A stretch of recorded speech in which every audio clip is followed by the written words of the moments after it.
La tromperie de notre génération, c'est de vous faire penser que parce que vous êtes dans une église de puissance, votre vie ira de l'avant. C'est de vous faire penser que parce que vous êtes dans une église prophétique, vous aurez une direction.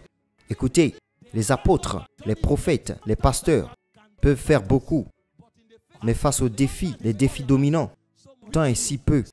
Qu'est-ce qui se passe? 50 000 personnes se rassemblent et vous verrez 200 personnes sortir. Et ils crient, Dieu m'a touché. Merci mon Dieu, c'est un geste puissant de Dieu. Mais qu'est-ce que 200 parmi 50 000? Connaissez-vous cette probabilité? C'est très insignifiante. C'est pourquoi quand nous remercions Dieu pour ce qu'il a fait, vous devez insister. Je dois voyager avec Dieu.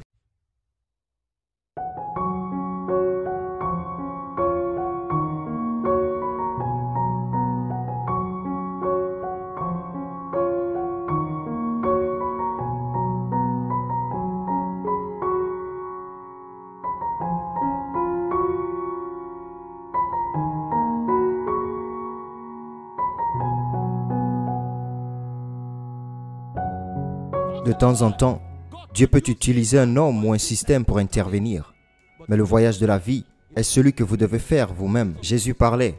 Dans Luc chapitre 22, verset 41, il dit « Simon, Simon, Satan a désiré te cribler comme du blé, mais j'ai prié pour toi, afin que ta foi ne défaille pas. » Il dit « Lorsque tu seras rétabli, fortifie tes frères. » C'est le lieu de l'intervention. Paul a dit « Lorsque je vous quitterai, des loups cruels viendront faire des disciples après eux-mêmes. » Un jour est venu où Pierre a dû apprendre à marcher avec Dieu.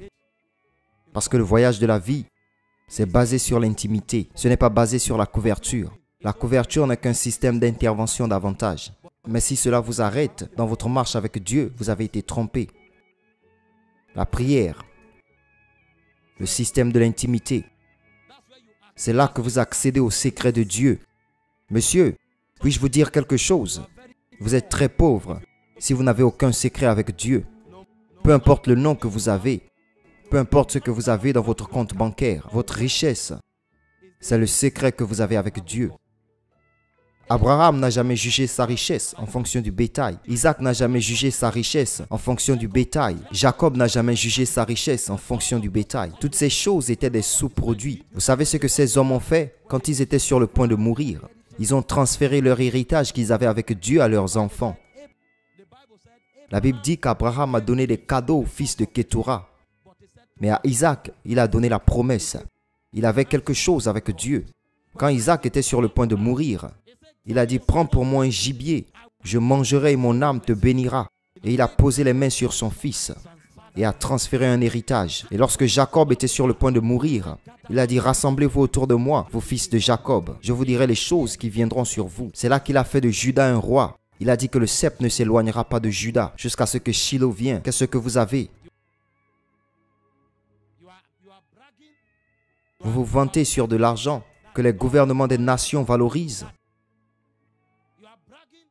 Vous vous vantez des titres que les systèmes valorisent. Je suis le manager, je suis le président. Que se passe-t-il? Si cette banque fait faillite demain, si cette entreprise fait faillite demain, qui êtes-vous? Chacun doit marcher avec Dieu jusqu'à ce qu'il devienne un gardien. Et quand vous marchez, marchez avec la conscience que vous avez quelque chose en Dieu. C'est le signe que vous avez payé le prix de la prière. Car Dieu peut vous confier quelque chose en tant que gardien. Finalement, la prière vous donne la possibilité au monde à venir. Il a dit quand Jésus était en prière, Moïse et Élie lui étaient apparus. Et il légiférait sur les questions des siècles à venir, sur les questions du monde à venir. Quand Jean a été transporté au ciel, il interagissait avec les questions des siècles à venir. La prière vous immortalisera. Parce que certaines des choses que vous attrapez sur l'autel et certaines des transactions que vous effectuez, même lorsque vous êtes parti depuis longtemps, ces transactions resteront. N'avez-vous pas lu à propos d'Abel? La Bible dit qu'alors qu'il était mort, la Bible dit que son sang criait depuis le sol. Le gars était devenu un immortel grâce à des interactions d'autel et des transactions sur l'autel de Dieu. Si toute votre vie est basée sur le temps, cela signifie que votre vie est courte. Même si vous vivez 100 ans, votre vie est courte. Lorsque les hommes commencent à prier et faire des transactions sur l'autel, ils se retrouvent avec des héritages et des transactions qui sont immortelles dans la nature. Même lorsqu'elles sont parties depuis longtemps, ces choses resteront comme un mémorial dans la maison de Dieu. Donc la façon de prolonger votre existence n'est pas seulement par des suppléments et de l'exercice, mais par un investissement à l'autel. Parce que certains d'entre nous, même lorsque nous quitterons ce monde, le ciel nous reconnaîtra. Et même dans le monde à venir, vous aurez un rôle à jouer. Pourquoi Moïse et Élie viendraient-ils et parleraient-ils à Jésus de ce qu'il ferait dans une génération qui serait plusieurs centaines d'années après eux? Parce que les hommes sur l'autel ne disparaissent pas. Ils restent pertinents avec Dieu pour l'éternité. Je ne sais pas quelles sont vos poursuites, mais si vous voulez être pertinent éternellement, la prière doit aller au fondement de votre existence. C'est le voyage de l'homme chrétien. C'est le voyage de la femme chrétienne qui grandit vers la maturité. Chaque autre chose trouve son expression à mesure que vous commencez à grandir. Et alors que vous écoutez cet enseignement, je veux juste vous montrer 3 responsabilités. Il y en a beaucoup, mais j'en choisis 3. 3 responsabilités qu'un chrétien authentique doit assumer, qui grandira et modèlera sa vie. Car il est facile de s'appeler chrétien, mais il faut la grâce pour vivre comme un. Tout le monde peut dire qu'il est chrétien, mais pour vivre comme tel, nous avons besoin de beaucoup de grâce. Avant de demander la grâce, découvrons la vie et la responsabilité que Dieu attend de celui qui se dit chrétien. Numéro 1, c'est la prière. J'aime toujours commencer par la prière, parce que vous aurez du mal à vous tromper si vous commencez par la prière. Jésus a commencé par la prière, et il a terminé sur la croix par la prière. Si vous commencez par la prière, il vous sera difficile d'échouer. Il vous sera difficile de le rater. Ainsi, lorsqu'un croyant commence à mûrir, et si vous trouvez un croyant qui est authentique, une chose que vous trouverez dans sa vie, c'est la prière. C'est pourquoi nous ne l'appelons plus des points de prière, nous l'appelons vie de prière. Car lorsque vous êtes vraiment un chrétien, ce sera difficile de faire sans prière. Croyez-moi, trouvez n'importe quel homme qui n'a pas de vie de prière. Dans une très large mesure, son christianisme est faux. Parce que n'importe quoi peut le faire tomber. Quand un homme brûle pour Dieu, l'un des signes que vous verrez en lui, c'est le signe de la prière. Et quand un homme commence à tomber dans la grâce, le premier signe que vous remarquerez, c'est que la prière sera retirée. Car l'un des plus grands indicateurs et paramètres qui montrent que votre vie est vécue pour Dieu, c'est que cette vie sera passée en prière. C'est une façon de trouver un véritable chrétien. Si vous rencontrez quelqu'un, peu importe ce qu'il vous dit, si vous ne voyez pas une vie de prière en lui, soyez prudent. Car cette chose ne concerne pas seulement un rituel religieux. C'est le vent de l'esprit. Il dit que le feu sur l'autel ne doit pas s'éteindre. Le prêtre doit y mettre du bois chaque matin. Assurez-vous que la parole est allumée avec le feu. Ce feu vient de l'autel. Quand vous étudiez, quand vous méditez, ajoutez quelques prières en langue. Ajoutez quelques prières en langue pour que celui qui est la parole parle à vos oreilles. C'est ce qui apporte la distinction à votre destinée. Allez demander à chaque champion. Ils vous diront que Dieu m'a dit. Tout le monde a une parole qui précède. C'est ce qui définit votre destinée. Si vous ne l'avez pas saisie, votre destinée sera sans direction et vous serez confus, même avec les nombreux versets de l'Écriture que vous avez dans votre tête. Donc la deuxième chose que la prière fait, c'est qu'il vous accorde l'accès au monde précédent. Je peux vous dire, à chaque niveau de ma vie, ce que Dieu m'a dit. Je ne suis pas venu par erreur, je suis venu ici en écoutant. J'aime la chanson que Théophilus chante. Je suis venu par la prière. Je resterai dans la prière. Et quand je quitterai ce monde, j'irai en prière.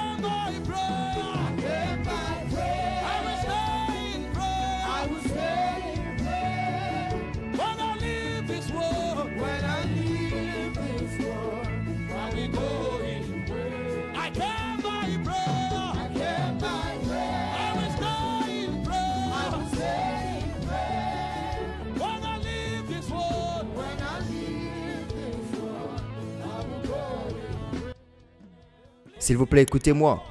Remerciez Dieu pour l'impactation. Mais vous devez aller dans le royaume pour vous-même. Si votre vie compte, vous devez voyager. Il y a des endroits où les hommes entendent les murmures de Dieu. À ce niveau, Dieu parle à tout le monde. Lorsque vous vous préparez sur l'autel, quand vous sortez, chaque démon sait, ils savent qui transporte le feu. Ils le savent. S'il y a quelque chose que les démons savent, c'est celui qui porte le feu. Et quand vous vous montrez, vous n'avez pas besoin des drames. Quand vous parlez, votre parole devient comme une verge. La prière, c'est l'une des plus grandes responsabilités d'un véritable chrétien. Et je vous montrerai pourquoi la prière est si importante. Cette raison, numéro 1. Lorsque vous priez, vous exercez votre esprit afin que tous vos potentiels puissent s'exprimer. Chaque croyant est doté d'énormes potentiels. Nous tous qui écoutons ce message, nous avons le Saint-Esprit. Et donc par extinction, les 9 dons de l'Esprit peuvent se manifester à travers nous. Parce que lorsque nous parlons du don de l'Esprit, ce n'est pas que le Saint-Esprit vous donne la foi, vous donne ceci. Non, il se manifeste différemment. Les dons de l'Esprit s'appellent en fait le charisme du Saint-Esprit.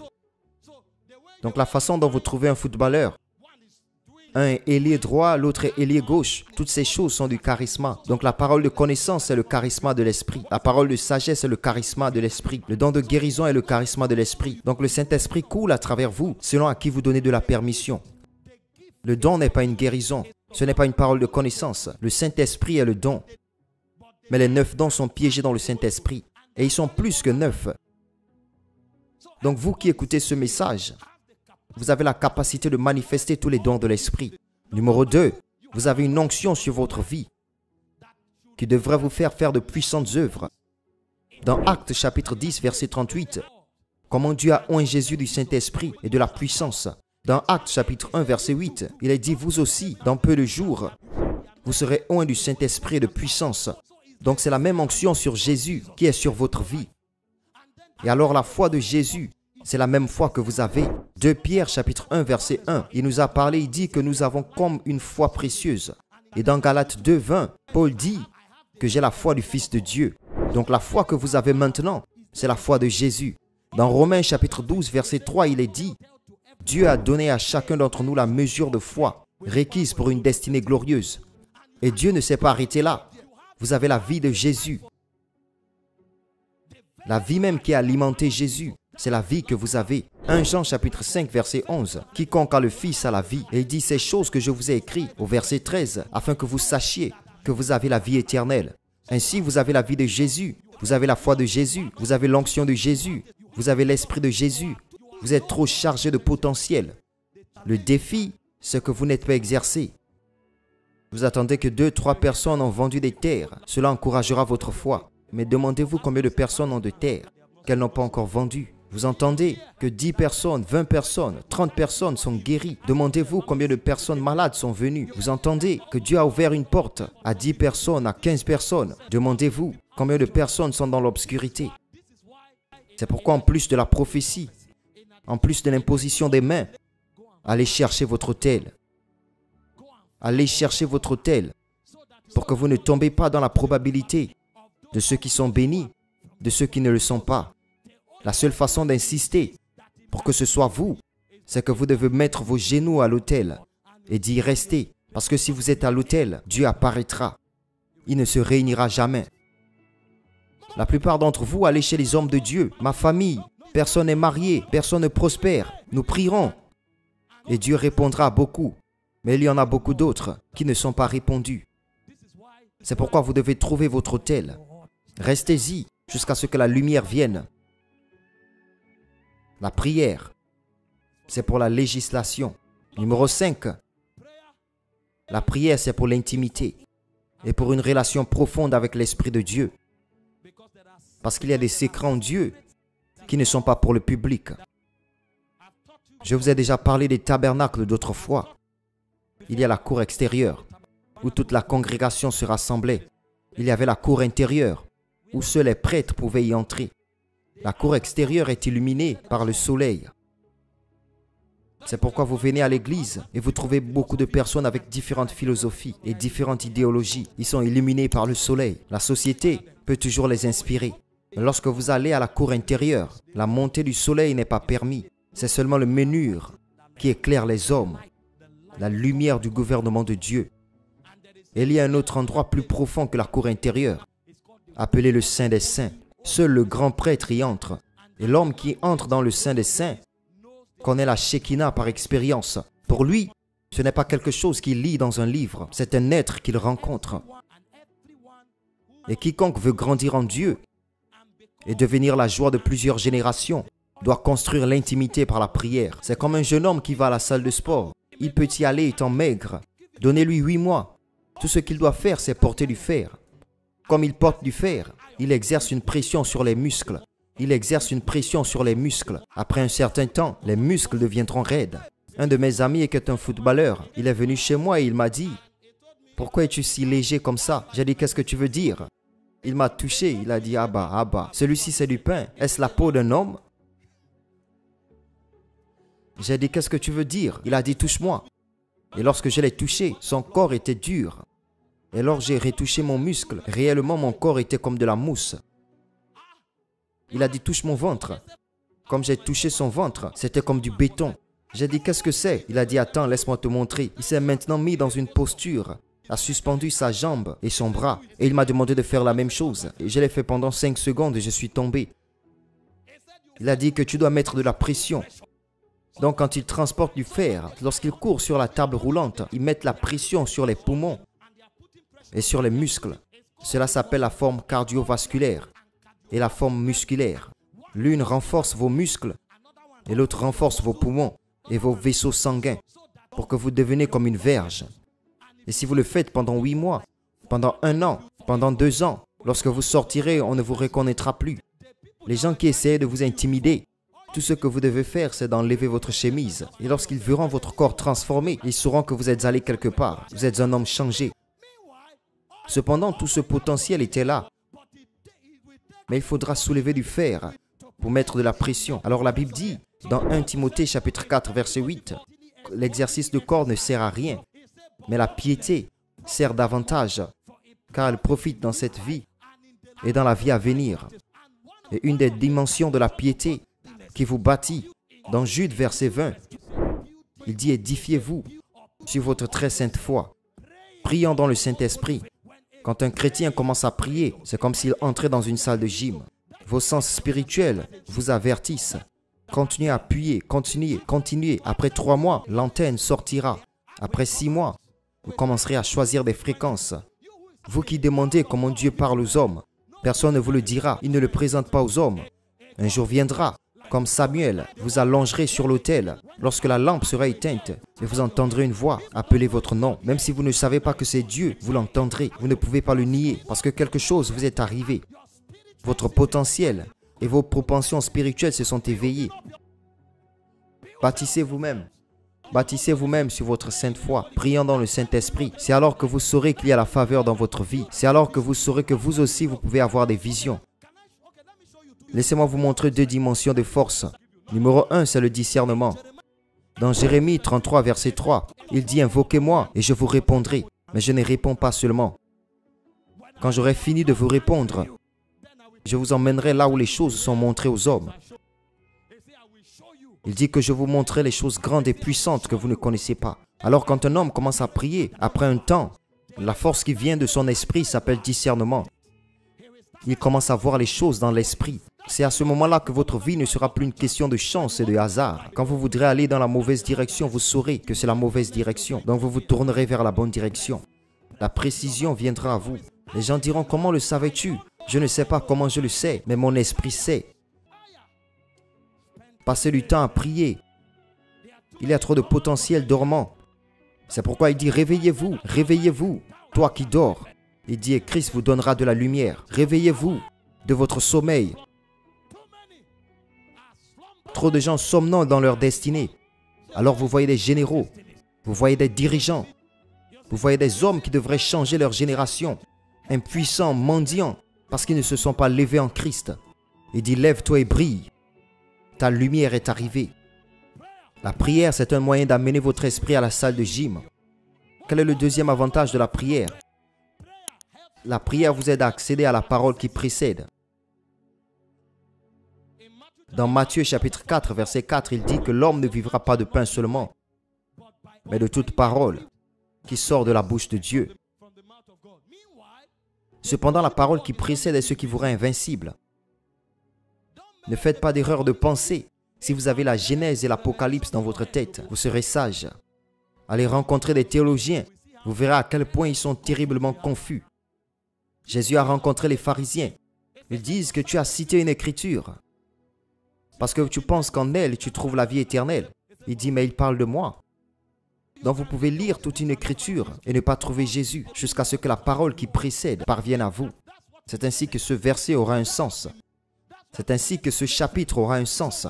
Lorsque vous avez fini de prier, fini de lire, fini d'étudier et de méditer, vous devez ajouter la prière. Lorsque vous ajoutez la prière, ce que la prière fait, c'est qu'elle vous donne accès à l'origine des Écritures. C'est pourquoi 2 Pierre, chapitre 1, verset 20, « Sachez cela en premier, aucune prophétie de l'Écriture n'est un objet d'interprétation privée. » Il dit aux hommes saints, ils parlaient comme s'ils étaient transportés par l'Esprit de Dieu. Ces hommes ont été transportés. Ils sont arrivés à un point de leur voyage, là où la vie habite. Alors ils ont compris les Écritures, parce qu'ils y accédèrent dans l'Esprit. C'était Jean qui parlait.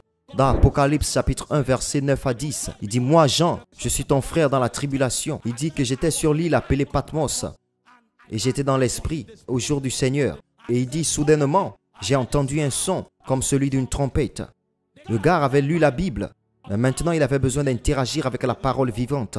J'étais dans l'Esprit au jour du Seigneur, et j'ai entendu un son comme celui des trompettes. Il dit, lorsque je me suis retourné, il se dirigeait vers l'endroit d'où venaient les Écritures. Il dit, j'ai vu 7 agneaux d'or se tenir debout. Et il dit, au milieu d'eux, j'en ai vu un qui marchait. Même le Jésus qu'il a lu dans les Écritures, il a maintenant rencontré dans la gloire. Il ne le connaissait plus. Parce que maintenant, ce qu'il lisait, ce n'est pas le Logos. Il a été emmené à interagir avec la parole vivante. Et Jésus a dû se présenter à nouveau.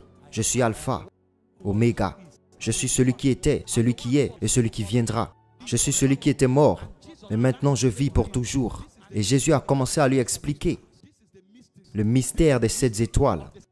Voici le mystère des 7 chandeliers. C'est là que la parole qui précède a commencé à venir. C'est à ce moment-là que vous devenez sage. C'est à ce moment-là que vous devenez puissant. C'est pourquoi il ne suffit pas de vous charger de logos. Étouffez la prière avec la parole. Car lorsque vous priez, il ne répond pas seulement.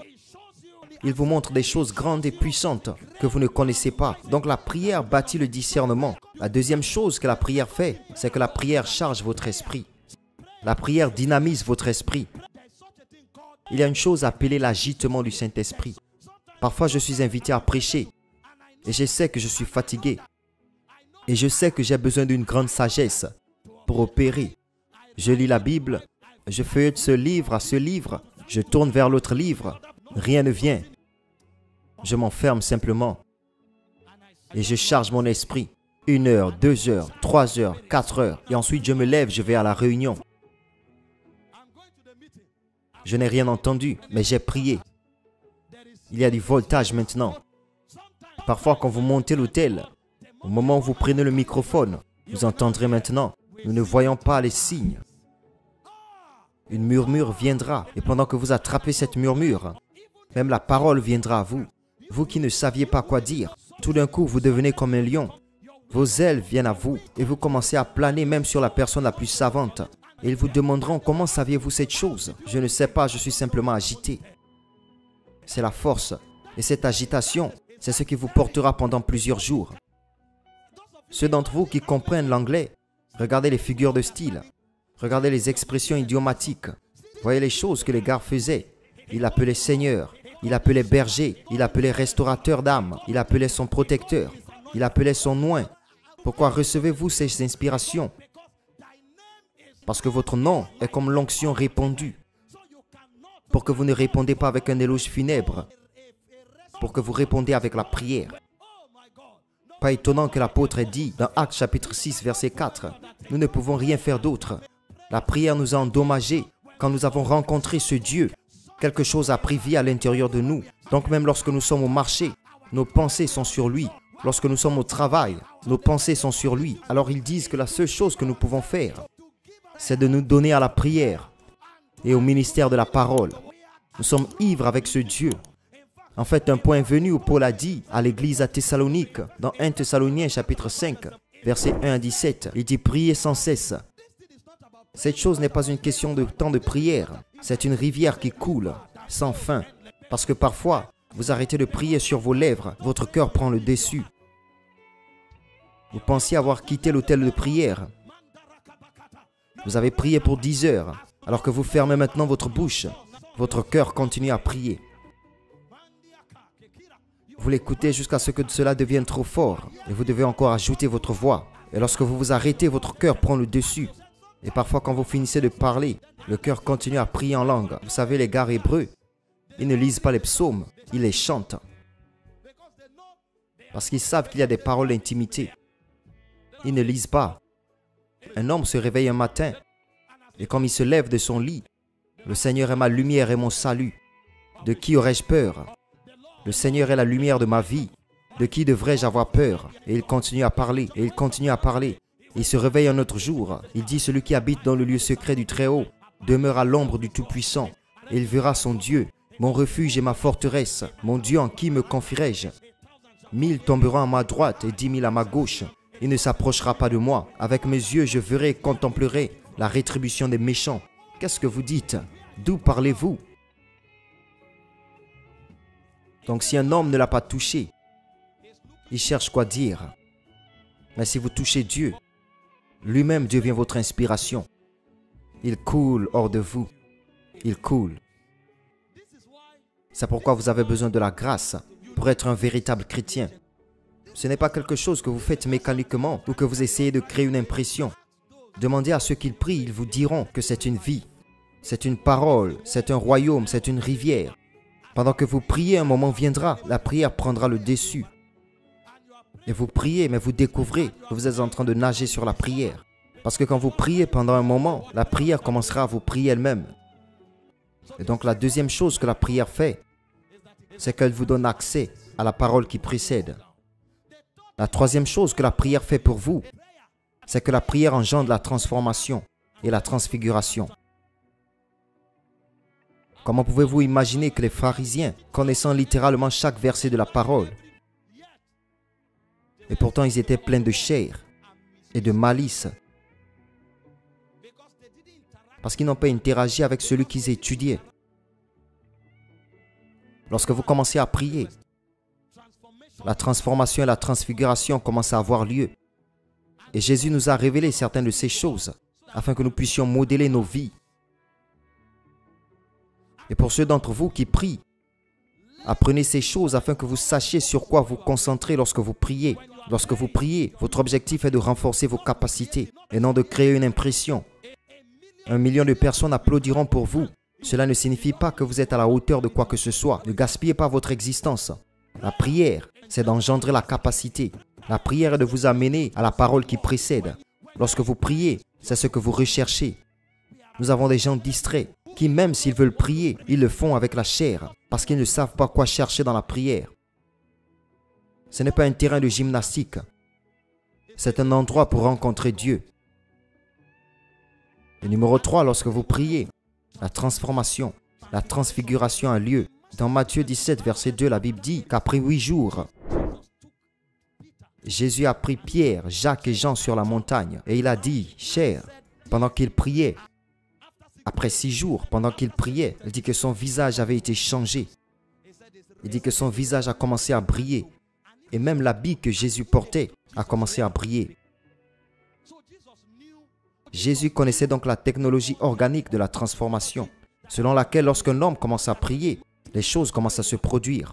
Et c'était dans ce dernier verset de l'Écriture que nous avons vu pourquoi la transfiguration avait lieu. Parce que lorsque vous commencez à prier, vous commencez à contempler.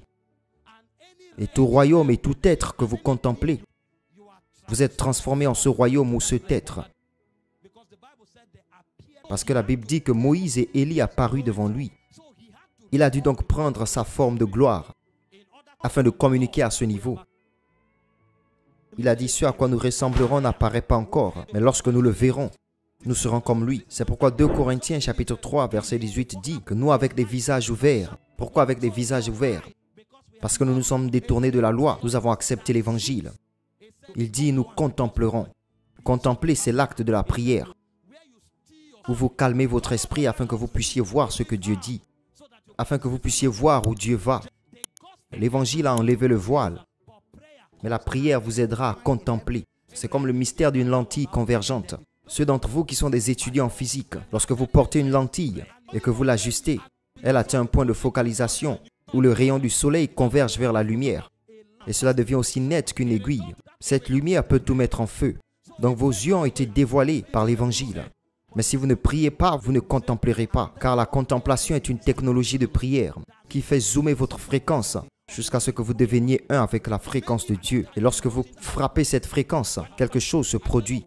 Il dit vous êtes transfiguré, vous êtes métamorphosé dans la gloire que vous voyez. Abraham, sort de ton pays. Vous penserez qu'il était chanceux, il était spécial. Et puis vous allez en Genèse 12, verset 6. Abraham est entré à Bethel, il a élevé un autel. Genèse chapitre 12, verset 7, il a élevé un autel. Genèse 13, 18, il est venu à Mamré, il a élevé un autel. Vous saurez maintenant qu'une constante que vous trouvez chez chaque personne, à travers la génération, c'est la prière. Et quand Jésus le Seigneur lui-même est venu, il a vécu dans la prière. Et c'est comme ça qu'il a terminé son œuvre. Même à la croix, mon Seigneur et mon Dieu, il était connecté. Mon Seigneur et mon Dieu, à chaque phase, la prière. Le Saint-Esprit est venu l'annoncer. Voici mon fils bien-aimé. Et vous penserez qu'il a rapporté un nouveau costume. N'étais-tu pas là au Jourdain? J'étais celui dont ils ont parlé. Non, il est allé dans le désert, 40 jours, prière et jeûne. Il est venu à la synagogue et il a continué à prier. Il partira à une croisade. Vous penserez qu'il va dormir, mais il priait. Jésus se retirait des croisades et allait directement à la prière. Et il priait jusqu'au matin. Et vous vous demandez, qu'est-ce qu'il y a dans cette chose que vous faites? C'est là que se trouve la vie du croyant. C'est sur l'autel. Dieu le cachera là. Beaucoup de bavards, mais peu de gens prient. C'est pourquoi il n'y a rien à montrer. Quand je suis allé au camp de rédemption, j'ai dit ok, j'ai juste 2 séances. Si je finis, je verrai le serviteur de Dieu et je partirai. Ils m'ont dit que le serviteur de Dieu venait d'atterrir à Israël et qu'il ne sortirait pas avant le jour où il prêcherait. Savez-vous où il est allé? Il est directement allé prier. À l'âge de 82 ans. Et il a prié jusqu'à jeudi. Nous y sommes partis le mardi. Lorsqu'il a atterri, il est directement allé prier. Même sa femme savait qu'elle devait attendre. Il est resté à prier jusqu'au jeudi. Et lorsqu'il était censé prêcher, il est sorti. Il a pris sa douche et est allé sur l'autel. Pourquoi pensez-vous qu'ils sont invincibles? La tromperie de notre génération, c'est de vous faire penser que parce que vous êtes dans une église de puissance, votre vie ira de l'avant. C'est de vous faire penser que parce que vous êtes dans une église prophétique, vous aurez une direction. Écoutez, les apôtres, les prophètes, les pasteurs peuvent faire beaucoup. Mais face aux défis, les défis dominants, tant est si peu. Qu'est-ce qui se passe? 50 000 personnes se rassemblent et vous verrez 200 personnes sortir. Et ils crient, Dieu m'a touché. Merci mon Dieu, c'est un geste puissant de Dieu. Mais qu'est-ce que 200 parmi 50 000? Connaissez-vous cette probabilité? C'est très insignifiante. C'est pourquoi quand nous remercions Dieu pour ce qu'il a fait, vous devez insister. Je dois voyager avec Dieu. C'est ce voyage qu'a fait le psalmiste. Et il a dit, le Seigneur est mon berger. Je ne sais pas pour Israël. Nous sommes tous ecclésias. Mais pour moi, le Seigneur est mon berger. Donc lorsque vous voyez une génération sans Dieu, en grande partie, c'est parce que la prière a été supprimée. Il y en a peu qui contemplent la gloire de Dieu. Nous sommes sur Facebook et nous rentrons dans la pornographie. Nous faisons toutes choses de pratique athée et nous nous demandons pourquoi nous luttons avec la masturbation. C'est ce que vous contemplez. Pourquoi je lutte avec l'immoralité? C'est ce que vous regardez. C'est la loi de Google. Vous n'êtes pas différent de ce que vous entendez et voyez. Alors ce que vous devez faire, c'est de censurer votre atmosphère par la prière. Et lorsque vous le faites, le royaume vous couvre.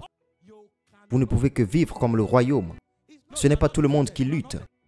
Tous ceux qui sont en difficulté parce qu'ils voient et entendent la mauvaise chose. Mais pour ceux qui ont décidé de vivre en contemplant la gloire de Dieu, chaque jour un nouveau niveau de gloire sort d'eux. Car si vous priez, vous verrez. Jérémie 33, verset 3, il dit « Demandez, invoquez-moi et je vous répondrai, et je vous montrerai. Vous ne pouvez pas prier et ne pas voir. » C'est pourquoi certains d'entre nous, nos prières ne se terminent pas avec le temps, elles se terminent par des visions. Quand je vais prier, je dois voir quelque chose. Parfois, je prie pendant 3 heures, mon esprit vagabonde. Je sais que la prière n'a pas encore commencé.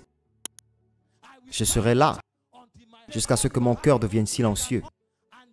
Et au moment où vous atteignez la fréquence du silence, Dieu commence à vous parler, les visions commencent à s'ouvrir. Et quand vous sortez, vous serez ce que vous avez vu, vous serez ce que vous avez entendu. C'est ainsi que le christianisme est pratiqué. Et c'est pourquoi la prière est une responsabilité de tout homme spirituel. Toute personne qui prie n'est pas seulement transformée, elle est également transfigurée. Numéro 4, pourquoi la prière est importante et pourquoi devons-nous prier? La législation et le litige et le contentieux ne sont pas possibles que par la prière. Qu'est-ce qu'un contentieux? C'est l'acte de sonder, l'acte de juger. Et c'est l'acte de faire respecter les lois de Dieu, la volonté de Dieu, l'Esprit de Dieu. C'est un litige. Qu'est-ce que la législation? C'est l'acte de promulguer des lois. C'est l'acte d'écrire des lois, des politiques dans l'esprit. Toute personne qui prie peut amener la loi de Dieu sur un système. Elle peut amener la loi de Dieu sur un territoire. Vous pouvez voir quelqu'un en train de mourir de maladie. Vous savez que ce que Dieu a dit, c'est la santé. La seule façon de le faire passer de la maladie à la guérison, c'est lorsque vous connaissez le chemin de la prière. Parce que c'est ainsi que vous faites respecter la volonté de Dieu. Cela s'appelle la législation et la litigiation. Donc premièrement, vous pouvez juger cette maladie, vous pouvez juger le démon responsable. Et lorsque vous avez fini de traiter avec le démon, vous insistez maintenant sur la volonté de Dieu. C'est pourquoi nous prions. Si vous ne priez pas, la volonté de Dieu ne se réalisera pas. Quand Jésus priait dans Matthieu chapitre 6, « Notre Père, qui est aux cieux, donne-nous aujourd'hui notre pain quotidien. Notre Père qui es aux cieux, que ton nom soit sanctifié, que ton règne vienne, que ta volonté soit faite sur la terre comme au ciel. » Ainsi, c'est la prière qui établit la volonté de Dieu qui est dans le ciel sur terre. Donc, si vous ne voyez pas la volonté de Dieu dans votre vie et dans votre famille, l'une des principales raisons pour lesquelles il en est ainsi, c'est parce que vous n'avez pas commencé à l'appliquer dans la prière. Vous n'avez pas vu Élie, lève-toi et mange, le voyage est long. Parfois, en chemin, vous rencontrez des médisants. Ils tireront des flèches dans votre cœur. En chemin, vous verrez des décourageurs. Ils diront des choses qui vous affaibliront. En chemin, vous verrez des hommes qui ferment les portes. C'est pourquoi vous avez besoin d'énergie suffisante. Et l'endroit pour construire cette énergie, c'est sur l'autel. Et cette énergie, ce n'est pas de l'étipie, c'est l'élargissement de l'esprit. C'est comme ce que le militaire appelle le moral. Quand il veut aller en guerre, il sait qu'il a été formé dans la NDA. Il sait qu'il a combattu des batailles avant, mais chaque guerre a sa particularité. Et donc avant d'aller en guerre, remerciez Dieu pour votre formation, mais vous aurez besoin du moral pour que vous ne soyez pas découragés, afin que vous ne soyez pas brisés. Et parfois, lorsqu'ils sont déjà en avant, sur le champ de bataille, ils emmèneront un motivateur. Le travail du motivateur, c'est de les motiver. Et lorsque le motivateur a terminé de parler, vous verrez cette armée qui est évidemment en infériorité. Ils lèveront leur épée, ils diront jusqu'à la mort. Ils ne pensent plus, ils sont chargés. Mais lorsque vous êtes chargé, même votre ennemi saura que c'est fini.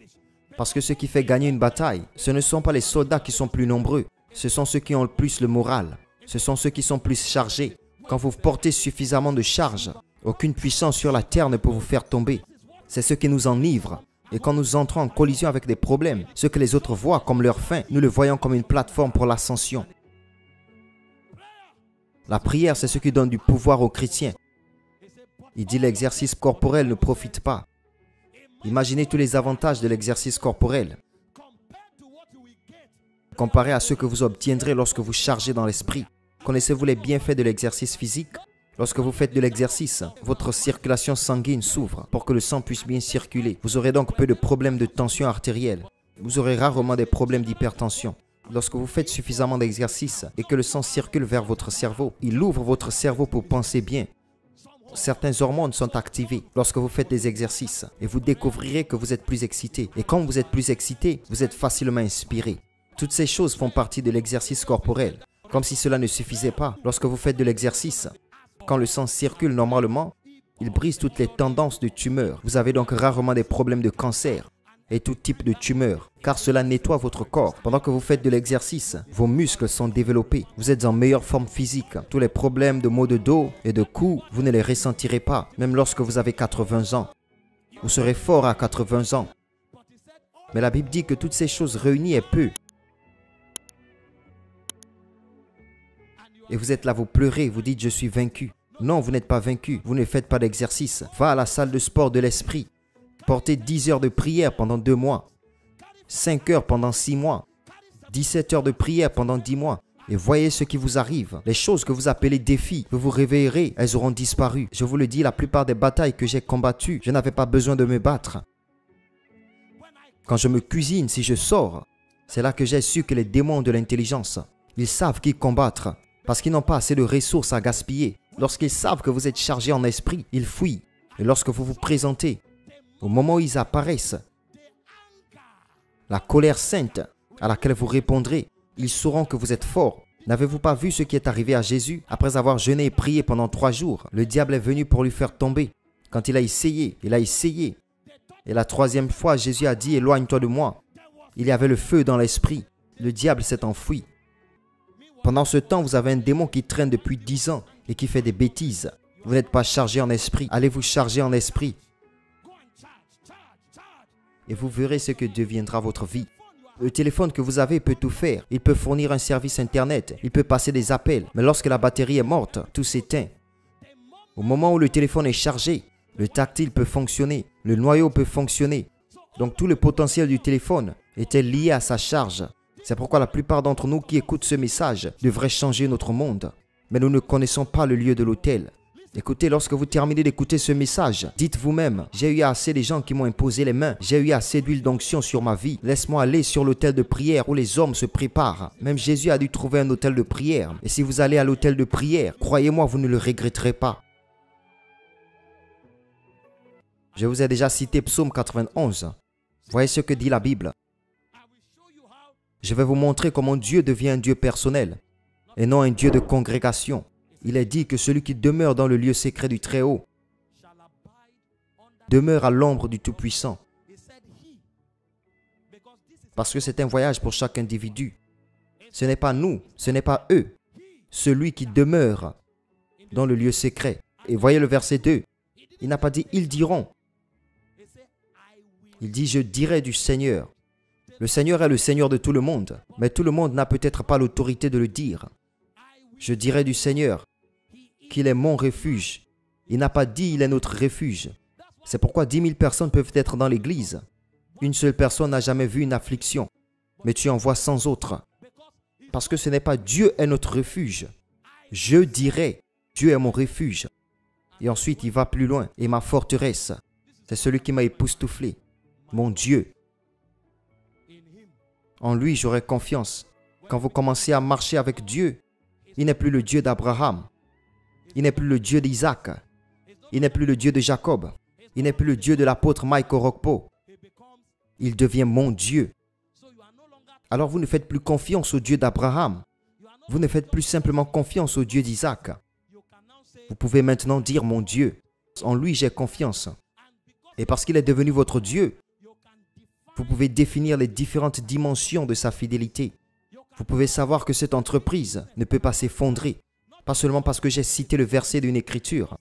Parce que j'ai vu mon Dieu montrer tellement de fidélité. Donc je sais que cette affaire ne peut pas s'effondrer. C'est le voyage de l'intimité. Celui-ci n'est pas pour une congrégation. C'est pour chaque individu. Si vous arrivez à ce point où Dieu peut devenir mon Dieu, alors vous devez être prêt à voyager dans le lieu de la prière. Je vous le dis, vous regardez certaines personnes et vous dites qu'elles ont de la chance. Qui a de la chance? Personne n'a de la chance. Pensez-vous que le diable connaît quelque chose comme la chance? Qui parle de chance? Le diable nous veut tous morts. Il dit le diable ne vient que pour tuer, pour voler, pour détruire. C'est le plan du diable. Il dit que le diable rôde comme un lion rugissant, cherchant qui dévorer. La raison pour laquelle certains d'entre nous sont toujours debout, c'est parce qu'il a essayé, mais il ne pouvait pas. Nous connaissons le lieu de la prière. Quand nous voyons quelque chose qui n'est pas conforme à la volonté de Dieu, nous savons quoi faire à ce sujet. Parfois, vous vous enfermez pour 3 jours. Vous insistez que cette pauvreté doit prendre fin. Vous insistez que cette maladie doit finir. Vous insistez que cet embargo sur cette famille doit s'arrêter. C'est quand vous gagnez sur l'autel que vous gagnez dans le naturel. Donc pour nous, la prière n'est pas un drame. La prière n'est pas caricaturale. La prière est une façon de changer les choses. Et je peux vous dire combien de choses ont changé dans ma famille. Toutes mes sœurs aînées étaient dans leur trentaine, 32, 34 ans. Belles femmes élégantes. Personne ne les regardait. Quelle est la signification de ceci? Je savais maintenant que le prince des ténèbres avait mis une toile d'araignée sur eux. Si vous ne savez pas que la prière est un litige, c'est à ce moment-là que vous pouvez jouer du drame. Pour certains d'entre nous, quand nous prions, nous combattons. Donc nous sommes sensibles à nos armes parce que nous devons faire tomber quelque chose. Une montagne doit tomber. Et je fais la guerre. Alors que je continue à faire la guerre, la sagesse vient. Jusqu'au jour où finalement Dieu a parlé. Et quand je l'ai administré, je leur ai maintenant donné une loi. Parce qu'après que vous plaidez, vous légiférez. Lorsque vous jugez l'esprit, vous écrivez maintenant votre propre loi. J'ai dit à mes sœurs, avant que cette année ne soit terminée, vous serez tous mariés. Et aujourd'hui, elles sont toutes mariées avec des enfants. Imaginez si j'avais attendu. Et je dis, si Dieu le veut, il le fera. J'aurais attendu et espéré. Mais il y a ceux qui disent que ça suffit. Il y a ceux qui disent non au diable. Mais la façon de dire non n'est pas de bluffer, c'est de prier. Vous entrerez dans différents endroits. Vous prierez et vous entrerez dans un royaume où vous allez rire. Vous priez et vous entrez dans un autre royaume où vous allez pleurer. Vous priez et vous entrez dans un autre royaume où vous courez. Vous priez et vous entrez dans un autre royaume où vous combattez. Et quand vous terminez, vous vous agenouillez. Et vous remerciez Dieu.